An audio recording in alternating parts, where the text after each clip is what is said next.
Finally, I'd also like to acknowledge the Indigenous people of Palestine and their rights to self-determination. Palestine was and always will be Palestinian land.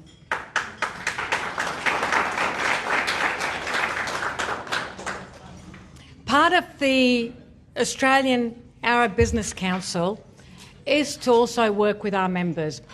And the vast majority of our members right now, they tell us basically, we go to work, our teams are feeling it. They're feeling the stress. I think one of the most important things around this is that we have to acknowledge, at the very minimum, we have to acknowledge our feelings and our worries for our homeland, for our families, for our loved ones, for our friends. Am I saying anything that's not correct so far? So if I can give anyone any piece of advice from the AABC, our team members, if you're feeling it, your team members will be feeling it as well. So what we need to do is recognise that and work together through acknowledging, through transparency, and that way we get through each day together. And I'm so glad that everyone's here tonight, because this is where we can share those feelings and emotions in the right way, in a very, very comfortable and safe environment. Now, what does the AABC do? We are a very vibrant organisation, and we conduct monthly networking dinners to share ideas and engage with industry thought leaders. We are one of the largest monthly business gatherings in Sydney, and this year, 2026, we're celebrating 20 years of being part of the AABC. So watch this space, very exciting. The AABC works very closely with governments and businesses to build local international trade relations. And within Australia, the AABC has established a very strong working relationships and networkings between members, and we continue to do so as well. Can I say a very warm welcome to David Saliba, MP member for Fairfield, and thank you for joining us tonight.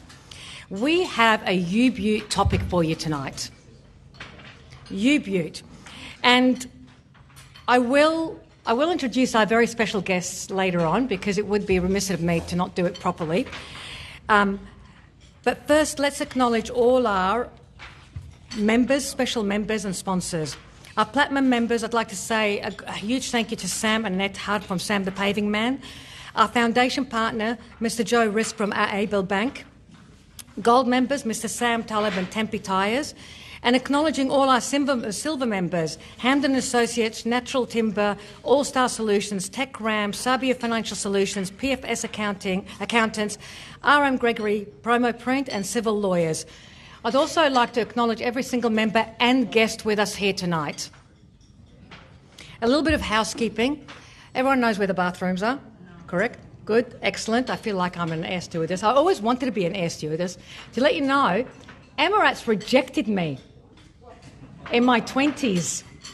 They did. They rejected me in my 20s. I thought for sure I'd be a shoo-in. And my dad was so happy. He goes, why do you want to be a waitress in the air anyway? I don't get it.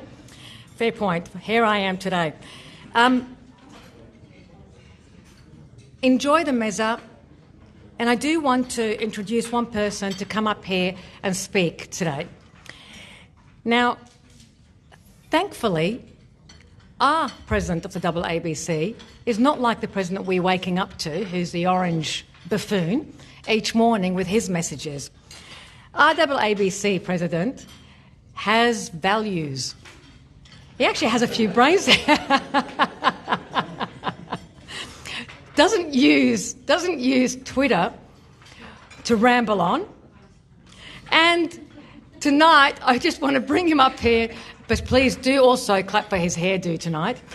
But I do want to bring him up here to share some really important points with us before introducing our guest speaker. Thank you. George Busamra, please do come up here.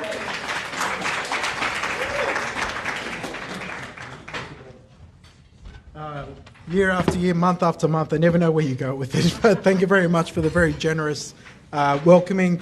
Can we also please give a big round of applause to Reem Burrows for that fantastic introduction for me?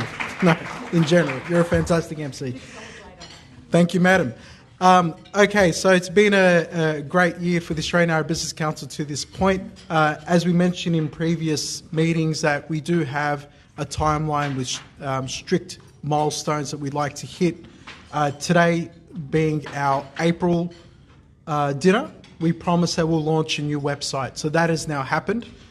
We even purchased a new domain, so thanks to the lovely fellows from TechRam, who managed to help us secure aabc.org.au. So we are now the guys that own Australian Arab Business Council, aabc.org.au. So we managed to take that from the Brewers Association of Australia. So well done to the guys from TechRam. Thank you very much.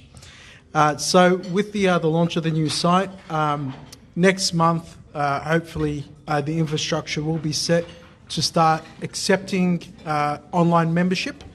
So if a person were to become if a person would like to make an application to join, they can do so on the online portal and follow through with their membership, and of course do events booking that way.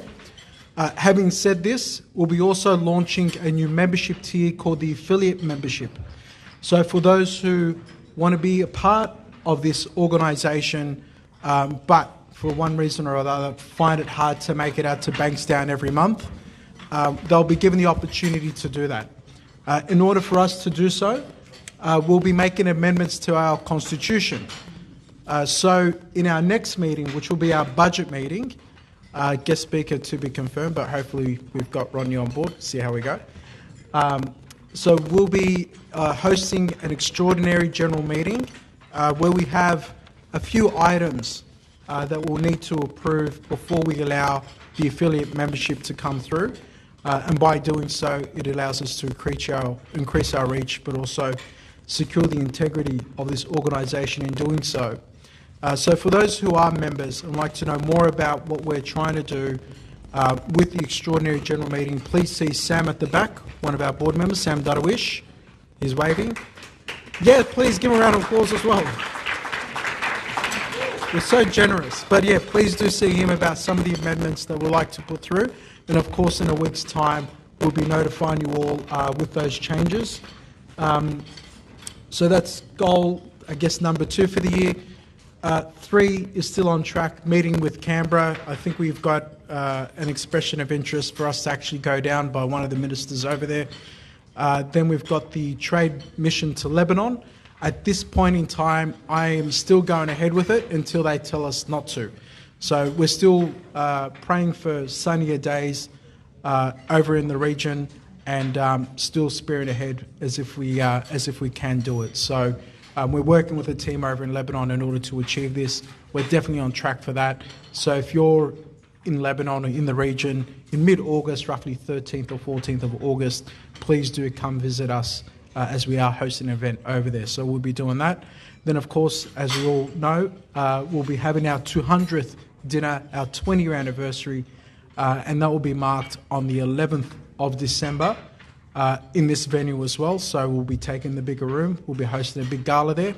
And yeah, so, you know, the great news is now, if you missed some of that information today, you can now visit our website, aabc.org.au, and all the information will be hosted there.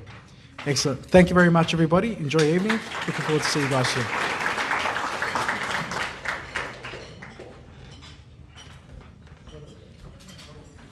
Thank you very much, George.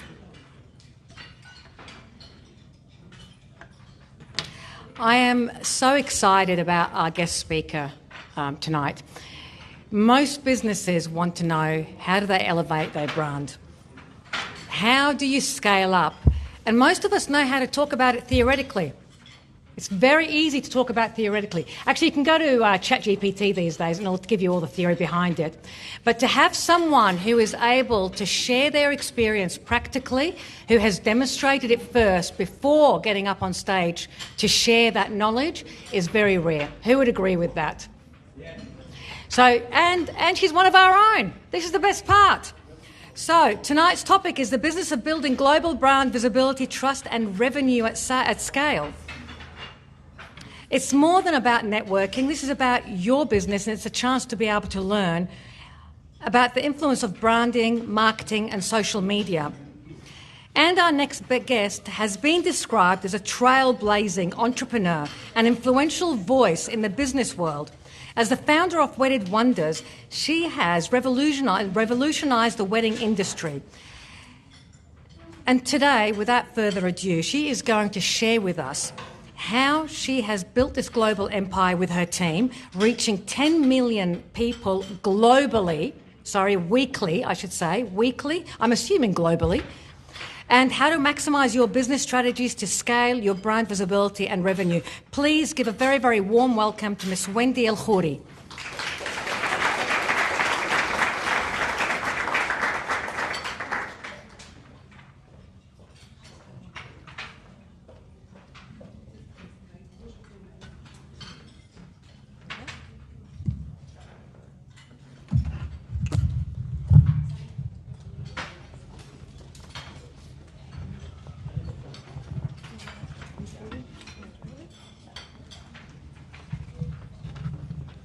I like to stand in front. I like to be as close to everyone as possible. Welcome. Thank you so much for having me. I'm really excited to be here with my own community, speaking about Wedded Wonderland and where it all started, which is Canterbury Bankstown. I went to school in this area, both primary and high school, and a couple of years ago I was fortunate enough to be nominated for Australian of the Year by somebody from Canterbury Bankstown. So that just goes to show that from this very place we can grow globally. Now what I'm here to talk to you about is not me. I'm here to talk about you. I'm here to talk about your businesses. I'm here to talk about your challenges in this world where you are potentially experts, you run businesses, you're professionals, and somebody on TikTok is being listened over you. Somebody on Instagram who has 2 years' experience is being followed and being trusted more than you are. And you have staff and you have team members who speak a different language. They speak in AI, they find everything that they need online, they don't like to pick up the phone, and they rarely read emails. So we are living in a world where every generation is speaking a different language. Now, I'm a millennial, a geriatric one I've been referred to, so I have had to learn how to utilise these platforms to connect to my customer. I was at an event a few weeks ago where a priest actually from St. Charbel said that I'm on social media because I have to go to where the people are, not because I want to be on Instagram or on TikTok. And I'm going to say the same thing to you. Where are your people? Where are they making decisions? How is it that you can frame your business to have a conversation online, to connect with those who are buying houses, buying cars, connecting with accountants and lawyers and financiers through a 15-second video? How can you communicate that in order to connect with your community here and around the world? When I started Wedded Wonderland, my challenge was, my focus at that time, I had been working actually at a wedding venue, and we had conducted 250 weddings from anywhere from Nigeria, who have the best weddings, let me tell you. They can challenge the Arabs on the dance floor, to the Indian community, the Bengali community, Chinese, diaspora, Lebanese, of course, and all of the above. And I realised that we'd had very little representation for cultural weddings in Australia. I was getting married at the time, and so I thought, who is actually speaking about these incredible weddings? You'd pick up magazines, and there was only one type of couple that was being seen. So I recognised an opportunity for the industry, I recognised an opportunity for couples, and I started Wedded Wonderland. Ismi Wadad, that's where the wood came from. Hup, right? I'm named after my grandmother.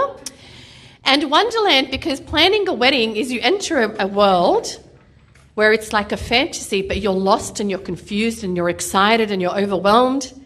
And you are spending a lot of money, you're making a lot of decisions, you're listening to your mum, your mother-in-law, your auntie, your cousin, and everyone else who has an opinion, right? So I knew that there needed to be a platform online to connect couples and businesses. Within 6 months, we grew 100,000 followers, which told me that there was a demand for the content that we were sharing. Fast forward to 14 years later, we have close to 4 million followers across every platform, every mode of social media interaction that takes place. And the hardest thing for us to do right now is to ensure, and it doesn't matter, you could have 5,000 followers and reach more people than Wedded Wonderland does. The following count doesn't matter anymore. Of course, it builds brand and trust and goodwill, but what matters is what problem you're solving online. That's what matters. And as Arab people who are very passionate, who are naturally good communicators, who naturally love community, we should be speaking about how we can solve problems online. What problem did someone come in and speak to me about today in my business? How can I share that online so I can solve the problem for the next person? Because that's how we connect with people. We are in a trust deficit. We are in an environment where we're in a trust recession. We've been through COVID, we've been through war, we've been through famine. People, this new generation, is incredibly anxious. They are.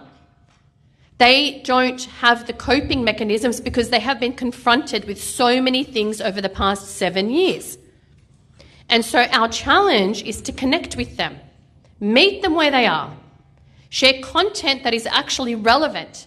And for those who say, I don't like to be on camera, I don't like the look, I don't know if I can do this, are people really going to listen to what I have to say? It is your responsibility, if you are a business owner, to speak on behalf of your business and solve problems for your customer. It's no longer a choice, it's no longer an option. And that is what we do every single day. We share content to solve problems. Yes, we share inspiration. Yes, it's all beautiful and magical, we're working in weddings.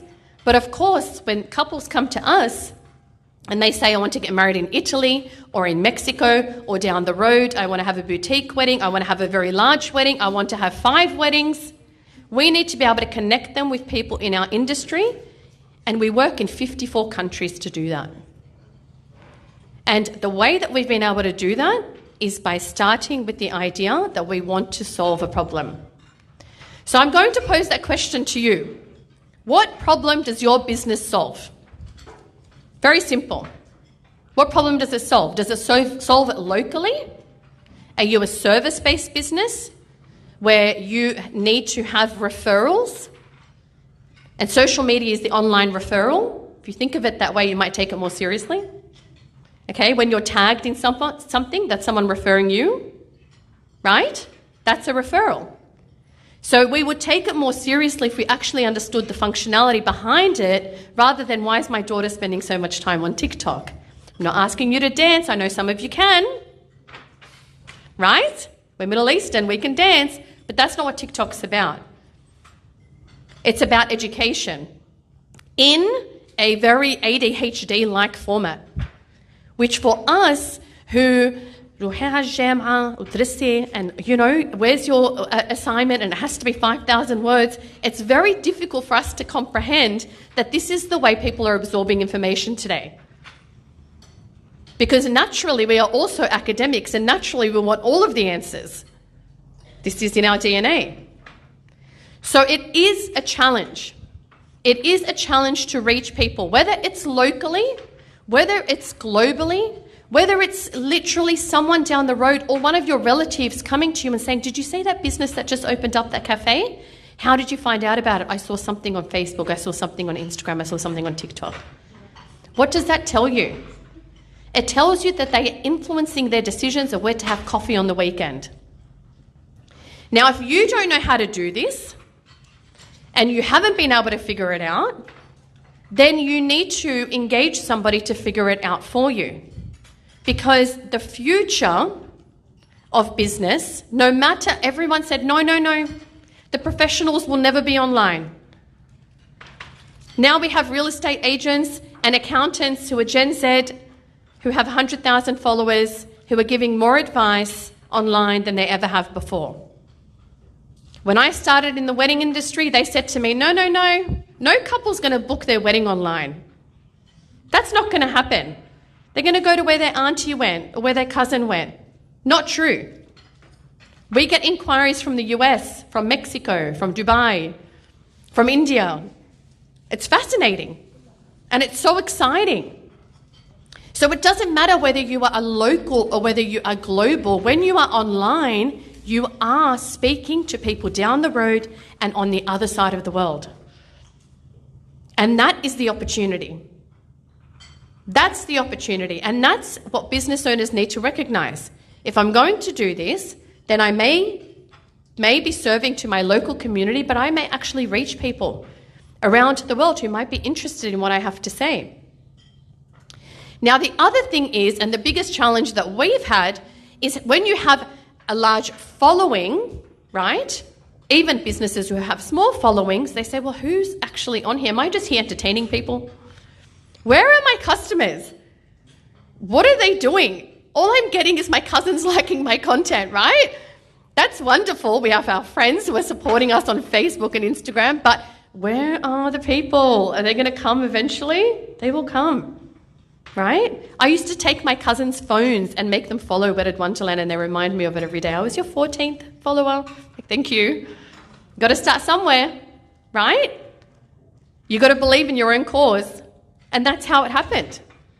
So this is what you need to understand as business owners, is whether you are on TikTok or Instagram, you don't need to be on everything.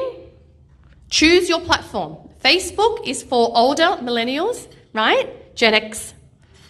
Instagram is for millennials.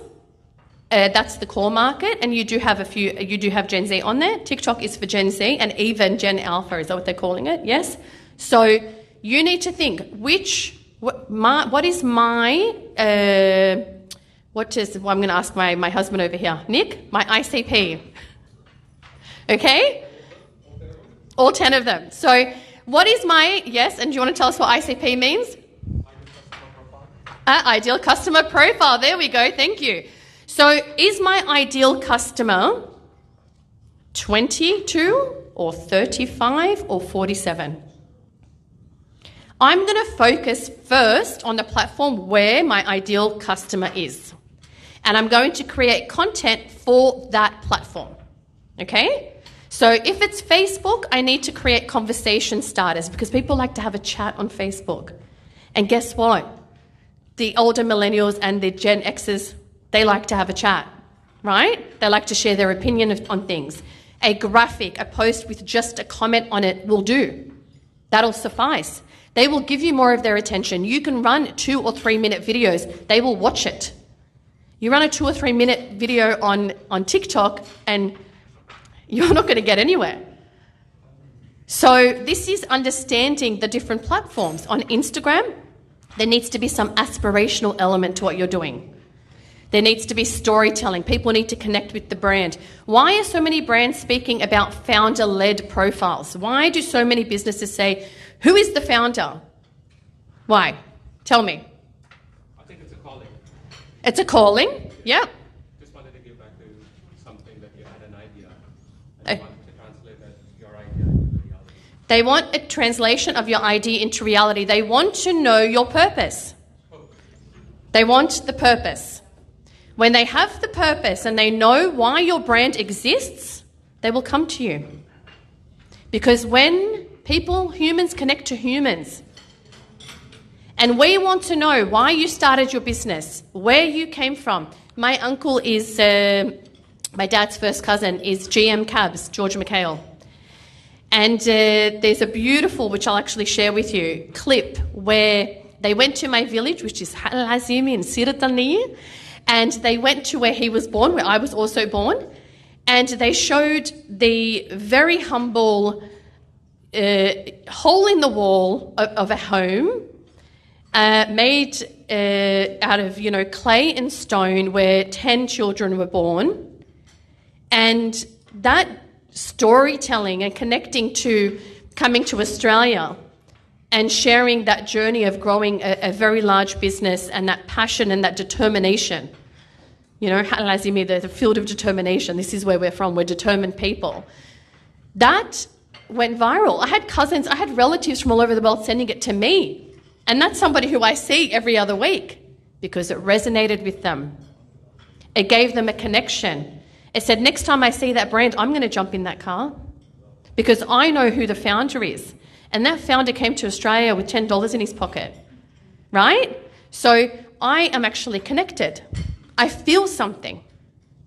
And the Arab community has a lot of stories to share. And this is what we need to give back to the new generation. Not just to teach them Arabic, but to share stories about where these businesses came from. Where did you come from? What is this idea? Why do you want to service people? Why are you so determined? Where does the resilience come from? Because everyone, even your own team, may not know that story. And if they don't know that story, then when you send them an email at 5:05, right, they're going to go, oh, well. But when they know the story, they may go, I might respond. Because they feel a connection to you and they feel a connection to the purpose. And the purpose is the foundation of everything that we do. So I have presented in many countries. I am very passionate about the wedding and event market. This is our reach in all of the places and spaces that we work. I think I'm heading to Macau next week. I think we're up to 22 countries where I have presented on digital marketing, social media. I have taught everything that I have learned and I continue to learn. I'm very fortunate that my husband and my team, some of my team members are here, and they have to keep their eyes on the pulse in different things. AI is now a very big component of my business because couples now jump on ChatGPT and plan their weddings. I met with a planner from New York over the weekend who planned her entire trip to Australia through AI. She didn't Google. So those who've been working on their websites and optimizing their websites for SEO, that's wonderful. But you now need to also optimize for AI. Otherwise, you're not going to appear in that search. Very important.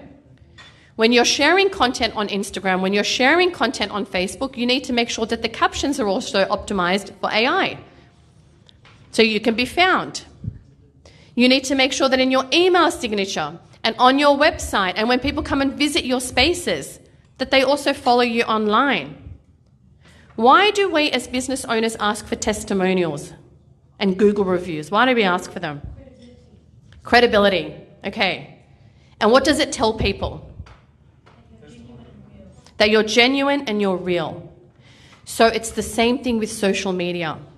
When you share content and people respond, they see that you are genuine and real. And they can be part of the conversation.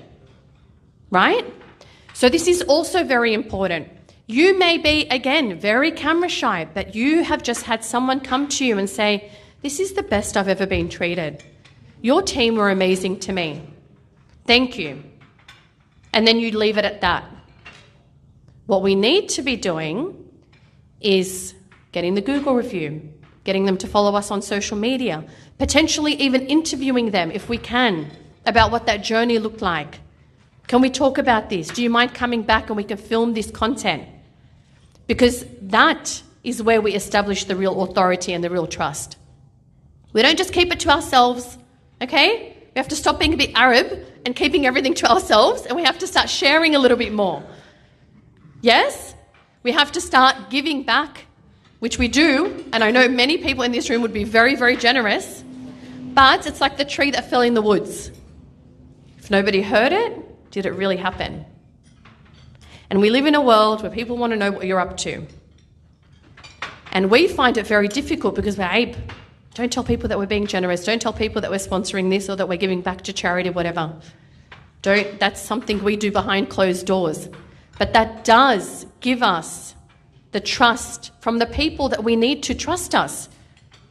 Especially if you're in professional services and somebody is trusting you with buying their house or making an investment or buying a car or whatever it is your responsibility. You are the expert. They've come to you for a reason. Maybe their uncle used you, maybe they found you on Google. For those who are active on social, I hope that they found you there.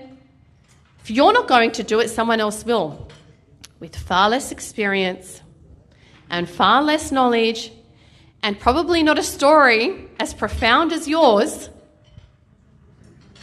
And they're going to get the conversation started and they're going to get the client. And that is the way that the world works today. So I'm here to be really honest with you. Like I said, I'm not here to talk about myself. I'm here to talk about the fact that as Wedded Wonderland grew, there were so many different pillars in the business that started to grow with it because we started to listen to what the followers were saying. So what happens is when you start sharing things online, people will come and ask questions. Do you do this? Do you do that?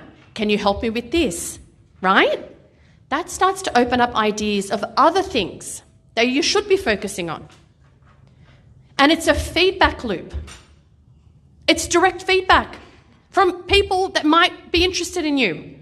So you have to open the conversation. And they're not going to come to you and they're not going to talk to you if you don't share anything about yourself, your business, your team, your life. Who starts the conversation? You do. They will engage if they feel like they trust what you're saying. So through building Wedded Wonderland, we grew as a media platform. The first thing that we were was media. So we were the first social media wedding platform in the world. Okay? We then, from there, grew a community. We work with tourism boards now. We advise tourism boards on how to market destination weddings. We launched destination weddings for Dubai Tourism. We work with Switzerland Tourism. We work with governments in consulting and advisory because of our knowledge and our data and our information in the industry. We work with luxury brands, which I'm sure the women in the room be like, who? Right? I'm an ambassador for Carla's and Patty. All of these things that, what we thought could never be is happening because the focus as a starting point was building a community and solving a problem. Events. We have the largest luxury wedding expo called Wedded World that we're hosting next month, at the end of next month, if you know anyone who's getting married, shameless plug, at Crown Sydney. And we are bringing the #1 wedding planner in the world who worked on the Ambani wedding, who has been on Oprah 17 times, to Australia. And he will only come if he was coming with us, and he's hosting a masterclass, and we're hosting a luxury experience with them. So we don't believe that we have all of the answers. The industry does come to me, in particular, help me with my social media, I don't know what's going on, I get stopped in the street, I get stopped on the other side of the world. That's fine. But there are many thought leaders in our industry who are very good at what they do. Some of them are planners, some of them are designers. Many are Middle Eastern designers. We have some of the best in the world. We've worked with all of them. We actually might have one flying in some dresses from Couture Paris Fashion Week. So we know who to lean on to build that conversation. So you may be a lawyer, and you often refer business to an accountant, who often refers business to an agent, who often refers business to whatever it is. That ecosystem that you have, if only you could share that online, and if only you can ensure that you are positioning yourself amongst your peers as thought leaders, because then you're unstoppable. Because in your community, people look for people who know people who they trust. This is the way we work. That's how we work. So we work with everyone. I could talk all day. My mum used to tell me I could talk underwater, but that's okay. There are also a lot of people in my industry who can speak on other topics, and I'm more than happy to sponsor them and invite them and work with them and create content with them, right? Because I want people to have access to all of this information. We work with venues. All of the venues you probably know have visited, and venues around the world, anywhere from Bali, again, to Mexico and Switzerland and in between. Data, I mentioned that, and of course we work with the planners. And the planners in our industry, they are like the travel agents. When you're planning a big wedding, more often than not, the planner is the person that you go to coordinate your wedding on the ground. And the planners are key partners of ours. So this is the way that we've operated. Our focus is education. My background is actually teaching. And we are very, very passionate about educating the industry to service the customer. And I once had someone say to me, "You share too much. Stop giving so much. You're telling them what to do. You're literally handing it to them on a silver platter." And I said, "But that's okay, because the better they are, the better we look as an industry." Right? So there's a lot of talk about the dodgy travel agent and the dodgy this and the dodgy that. But when people start to see the good, which our community needs, it needs leaders who are professional, who can talk on matters that are important, that are life decisions. This is in your hands. The wedding is a life decision as well, right? Very expensive decision. A lot of people playing their part. So our community in Australia in particular needs this. And when I see someone step up, I get excited. I think, okay, that's somebody that I'm going to be watching. This is interesting. I enjoy it. We cheer each other on. I mean, I'm half the people that I know that are in my community, I've literally met because we followed each other online, because we respect each other's work and we introduce each other that way. So this is what you need to be thinking about. If you're looking to grow your business, there's a strategy. If you're looking to maintain your business, you've done very well. You've set up a great business, but you want it to continue. You need to open up your eyes and your ears to what is happening around the world and ensure that you are keeping up. Yes? Doesn't mean you need to be on TikTok every day. It means it needs to be part of your strategy, and you have the 25-year-old in the office who's going to manage that. And you say, these are the 5 things that we're going to talk about. This is what we service. Get as creative as you want, but I want you to stick to these limits.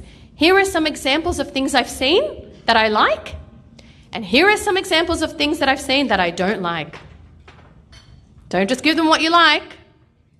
We give them what we don't like, right? Because that gives clarity. Okay, now you can get started. Come back to me with a content plan, come back to me with a strategy. They know how to do it with their eyes closed. This is native to them. They were born with a phone in their hand.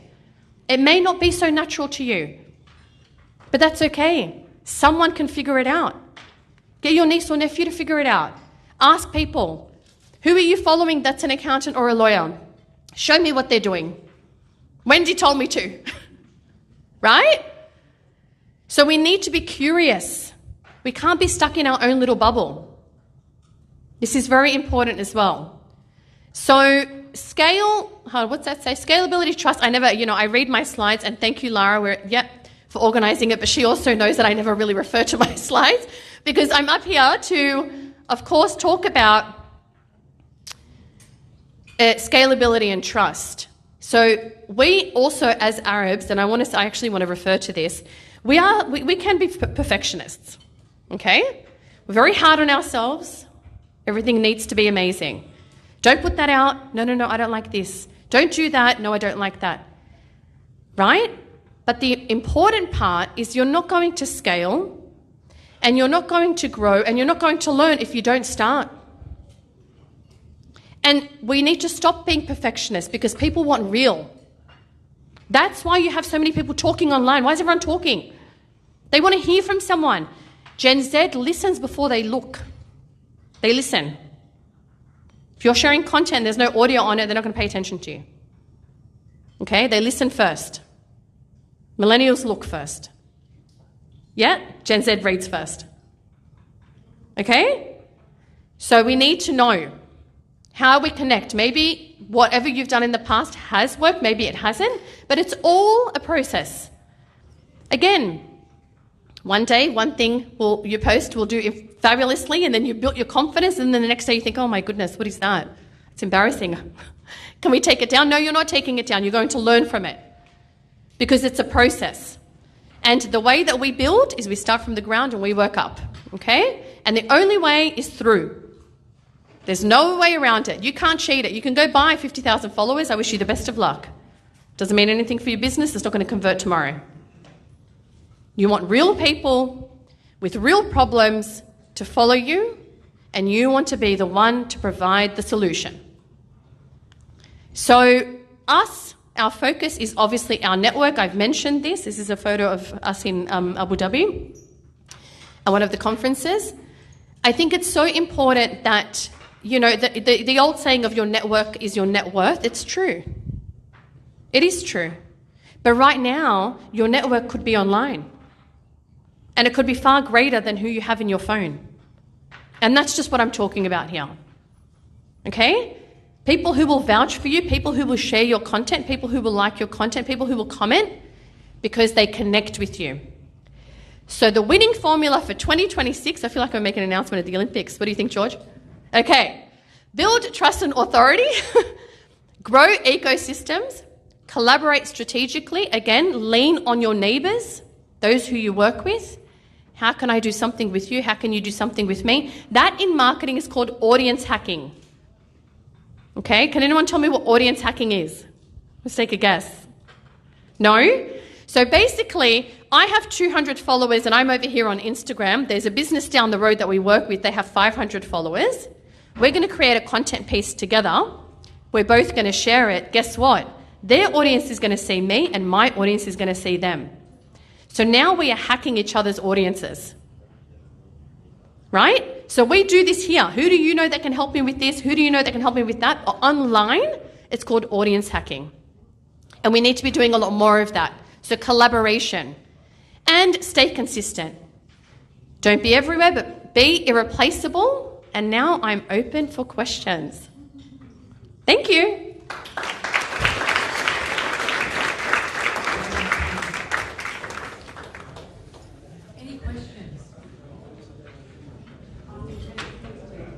Yep, there's one over here.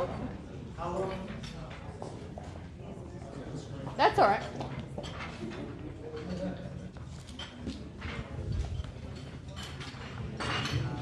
How long did it take for you to see that traction? Was there like a point where you just started to see your social media start to erupt and grow forward? It happened quite quickly for us because we were Facebook native back in 2012. So for us, we were sharing on a platform that was all organic, that would reach everyone, that was very easy to navigate. But over time, it's gone up and down because as these platforms started to become more sophisticated, you started to have to pay for reach, right? You had to start boosting your posts. You wouldn't always reach your audience. And so that's always a challenge in itself, which is why unique content is so important. But I definitely believe there is that moment where you wake up and you go, oh, something's happening here. And I've seen it happen. You know, I was with, and I was actually asked about Sarah Michael outside, Najwa, right? So I interviewed her. She's a dear friend of mine. She was sharing content for years. And she had this, you know, block of being a comedian, being an Arab woman. And it wasn't until she created this character, Najwa, which we all know and love, that all of a sudden she got a connection. But she says, everything else that I did prior, and Najwa was actually her mother who I've met, who is hilarious, but, a version. Everything that she did never really felt genuine, and she was so afraid to take it to the Arab side. She did everything else. She put on different characters, you know, and nothing worked. She did stage performances. Nothing ever stuck. And she said, the one thing that I feared was the one thing that I knew that I had to do to be irreplaceable. And that was a turning point. So sometimes we block ourselves. You know, sometimes we water down our Arabness because we think, oh, that may not relate to the audience, but that's actually what's going to make people to relate to you most. So, but there is that turning point, but you have to keep testing. You got to try different things. Right now, carousels work best on socials, but it changes every day. Yeah. Hope that answers your question. Yes? Thanks, Wendy, for all what you shared with us today. That's amazing. I loved what you said about, in the end, about collaborate and share with your neighbour. That's a little bit hard in our world or in our community. what's your point or your advice on how we can change the mentality of stepping on each other rather than, collaborate together? And how can we raise this awareness to really start doing real content online? Okay. So I'm going to say that competition happens at the bottom and collaboration happens at the top, just as a starting point, all right? So you have to have an abundant mind in order to welcome collaboration, because if you're constantly thinking, are they getting more than me? What is this? What's actually happening here? Am I giving too much away? All of that fear doesn't actually connect with yourself, let alone your team, let alone the audience that you're looking to connect with. I think it's about finding people that are similar-minded. Once you find them in your community, it's much easier and it feels natural. Yes? All you need, and let me tell you, the Middle Eastern community is full of content creators. You want one, I'll give you 20, okay? They're everywhere, and they're very talented. So all you need to do is find a local content creator who will come and film the content and edit it in a way that you're comfortable. Because that's also something, right? Somebody who understands you, understands your vibe, understands your lighting, has the right microphones, because staging is important. And then find people who are willing to be as open as you, and consistency is also very important. If you have people, it's like appearing on, it's like your own reality TV show, right? So you need to think about it like, if I'm going to be speaking about this person, then I need to have a plan. I can't just have them on once. They can't come to some reality TV show and then see you later. I need them on 6 times in the span of 6 months. And I think their best value is to talk about these 6 things. So I'm going to create 1 content piece a month with this business owner. And in that 1 content piece, in that 1-hour seating, I'm going to have a content creator edit 5 reels for me and 5 behind-the-scenes stories. So that way, you've got a content bucket plus all of the talking points, plus someone editing the content for you in a 1-hour seating, once a month potentially. Once in your space, once in their space, once in a common space. That's really how it needs to be. So map out what that journey looks like, what problem you're looking to solve with the person you're collaborating with, so you reach that outcome eventually when you do have that conversation. But you need to have something in writing where there's an agreement on what that can actually look like, rather than let's try it out. If you don't take it seriously, it won't take you seriously, right? So you need to have a plan. Good? Thank you. There's a small question. Sure. Thank you for your introduction. For your experience in your business. I've been in business for 45 years. Oh, wow. Now, I'm not saying we are struggling. We are doing well, but just average. Okay. Not too much, not too less. When I came to this country, it used to be unemployment 0%. Yes. Now, almost 7%, even more. Mm-hmm. Now, if people get sick or unemployed, 50 years old, they put them on retirement. Yes. They can't force them to work because of their age. Even David Jones, Meyer, you used to go to their shops. Every corner there's employees. One for Fairfield. Yeah, very true. Ladies, gents, everyone. Now you go whole section. Yes. Only one person. Yes. To serve. The financial problem, not only in Australia, all around the world. That's the reason we are, whatever we do, we're still lucky to survive. Yes. Thank you very much. Thank you. Thank you. We have another question. While I'm walking, may I ask you a question as well? Yes, go ahead. You talked about website optimization and AI optimization. Yes. If a business were to start today on their optimization, let's just say they're at 0. Yes. How long do you expect it to take to get fully optimized for the time? Oh, there we go. I know it's continuous. Nick's laughing at me. Would you like to answer that question? Is that a loaded question? Okay.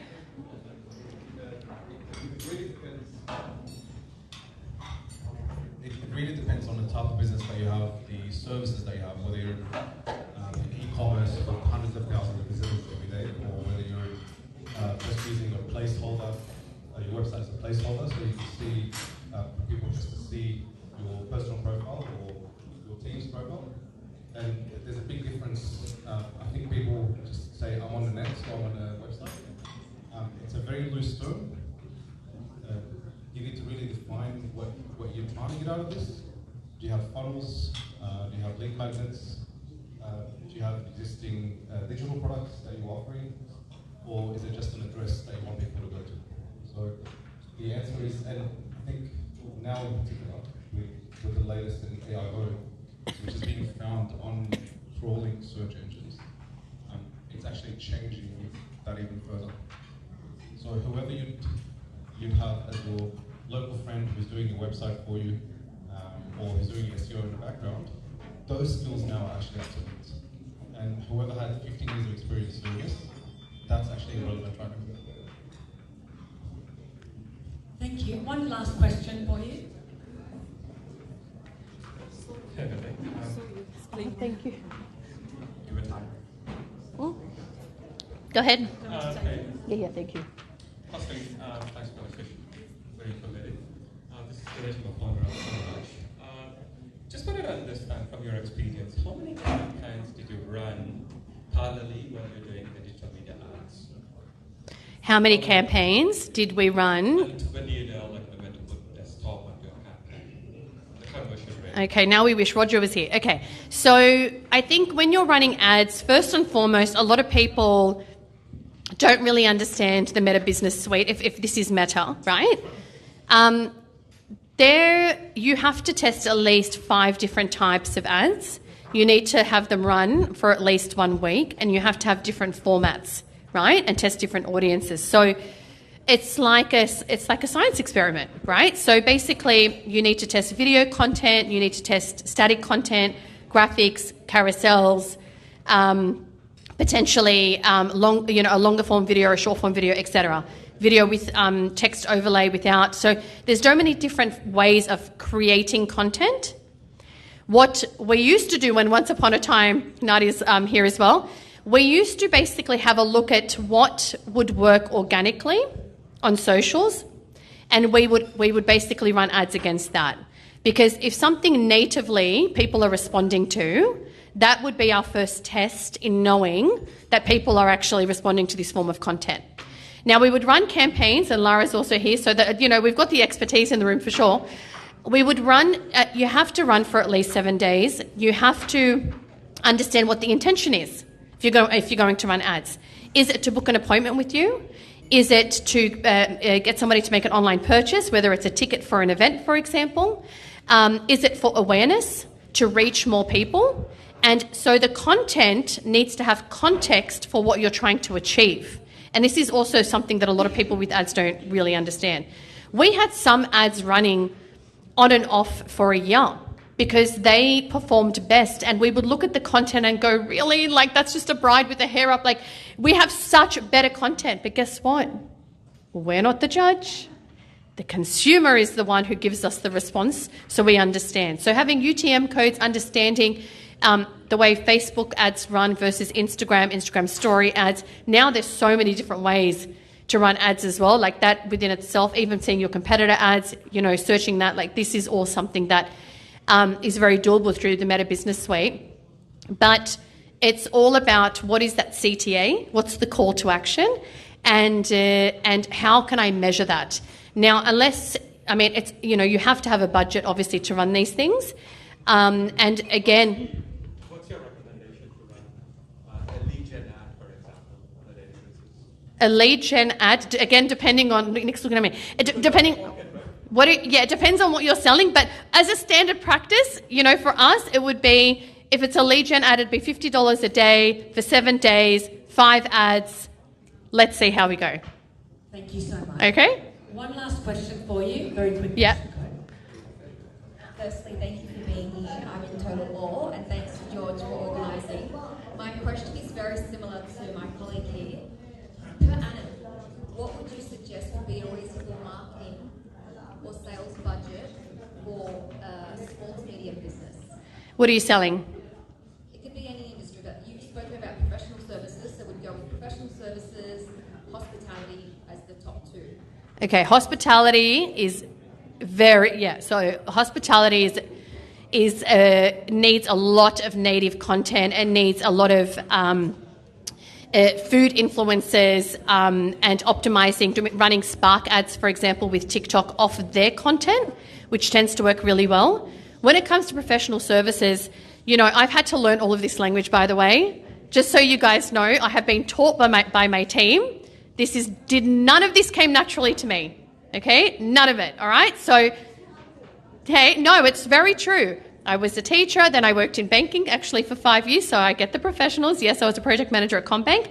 Then I moved into weddings. So what is the average order value or the cost per acquisition of a client? When a client comes to you and they spend money with you, what is the value of that? It could be $500, it could be $5,000, it could be $50,000, right? To acquire that customer, what are you willing to spend? So your role here is not to think about, because lead gen is one thing, you can bring in as many people as you want, but if that's not the right audience and they don't have the money to spend with you, you've just spent all this money on ads doing nothing. So you need to figure out the cost per acquisition. What does it get? What doesn't cost me? For example, I know right now, wedding venue in Sydney, cost per acquisition, Google ad, $100.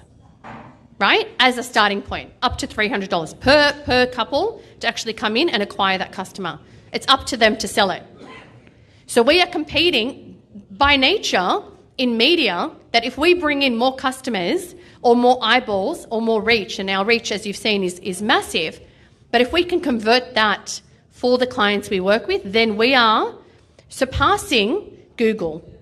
And the reason why businesses come to us is because they get the trust, they get the affiliation, they get the authority, and they get the active consumer. So you need to think about, again, you don't want to be in a pay-to-play game all of the time. You want to pay to play to get more engagement, more awareness, and hopefully more acquisition of customers, but you also want to ensure that you're creating content, that you have a organic strategy, that you are collaborating, that you have other people talking about you, because it's multifaceted. And all of those things cost money, So even, my team, they know if I'm going out to do a speaking engagement, it's like, who's in the room? What are we doing? Obviously, this is community, so I wouldn't say no to George, but it's one of those things that it is very, everything costs money. Your time, you sitting in front of the camera for an hour and hiring a content creator and making sure that your outfit's right and getting your hair and makeup, that's all comes into play. But you creating your own content, you own that. You own your own content, right? Nobody else, you have AI that can reproduce you, but this is something that is yours. So what you choose to do with it in the way that you serve that content is really important. And ads play a part in it, but me trying to send, and again, we've consulted and worked with hospitality chains, with professional services over the years by nature of what we do, and it's very different. It's because a cafe down the road who's trying to get more people to come in and have breakfast is incredibly different to somebody who's trying to sell professional service at $20,000, right? So I hope that answers your question. Thank you so much. Thank you. Thank you, everyone. Thank you so much. Now you understand why I needed to stand here, right? Sorry, Wendy, just one question. Yes. When you joined the AABC? I'm today. Love your work, Hassan. Always be closing. Always be closing. Well done. Ladies and gentlemen, again, Wendy and her team are going to be here with us all night. Sorry to put you on the spot there, Wendy and team. They will be with us all night. We literally could listen to you all night as well. Dinner's going to be served. Please take this opportunity to also talk to your board members, enjoy dinner, enjoy each other's companies, and I'll see you in about 15 minutes or so. Thank you.